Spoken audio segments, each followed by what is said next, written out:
এই ফ্যাসিস্ট খুনি হাসিনা থাকা সময় আমাদের এখানে উপস্থিত আছে শহীদের মা, আমাদের এখানে উপস্থিত আরো ছিল এই আন্দোলনকারী আহত সহযোদ্ধা এবং শহীদ পরিবার। তাদের রক্তের উপর দাঁড়িয়ে আছে নতুন বাংলাদেশ, আমাদের নতুন চিরচেনা স্বাধীনতা। তাহলে আজ কিভাবে সেই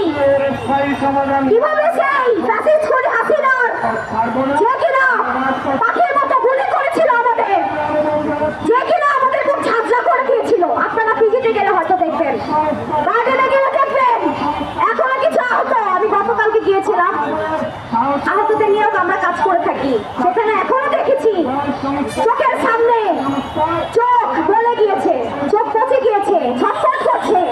কাদের জন্য? সেই ফ্যাসিস্ট খুনি হাসিনার জন্য, সেই স্বৈরাচারদের জন্য। তাহলে আজকে সেই স্বৈরাচারেরা কিভাবে এখনো এই চেয়ার নিয়ে বসে থাকে, এখনো দাপট দেখাচ্ছে, এখনো ক্ষমতা দেখাচ্ছে?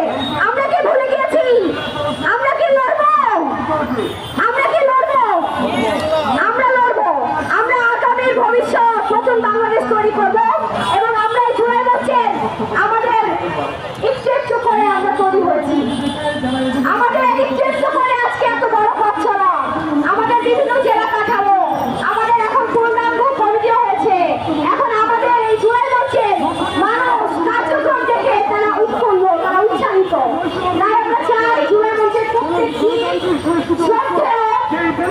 সকলকে আমি আমার আন্তরিক শুভেচ্ছা এবং অভিনন্দন। আমরা সকলের সহযোগিতা এবং সকল শহীদ এবং আহতদের বিনম্র শ্রদ্ধা জানিয়ে আজ আমি আমার বক্তব্য শেষ করছি। পরিশেষে আজকে 1 বছর হয়ে যাচ্ছে আমরা ফিরে যাচ্ছি। আমার প্রশ্ন, আজও কি আমরা পেরেছি? আমরা কি পেরেছি নারীদের সঠিক মূল্যায়ন করতে? আমরা এখনো দেখছি 1 বছর হয়ে যাচ্ছে, এখনো অনেকে আছে বই পায়নি। আমরা এখনো দেখতে পাচ্ছি ভিডিও মতে আগের যে সরকার তারা ভিডিও আসছে, আসলে কি তাদেরকে আমরা আইনের ব্যবস্থা নিতে পেরেছি? আমরা পারিনি। আমরা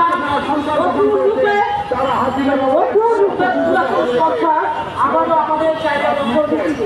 আসলে আমি বলতে চাচ্ছি আমরা কোনো রাজনৈতিক দল থেকে নয়, আমরা ছাত্র আন্দোলনে ছিলাম, দেশের মানুষের জন্য, দেশের জনগণের জন্য আমরা আছি, আমরা থাকবো, আমরা থাকতে চাই।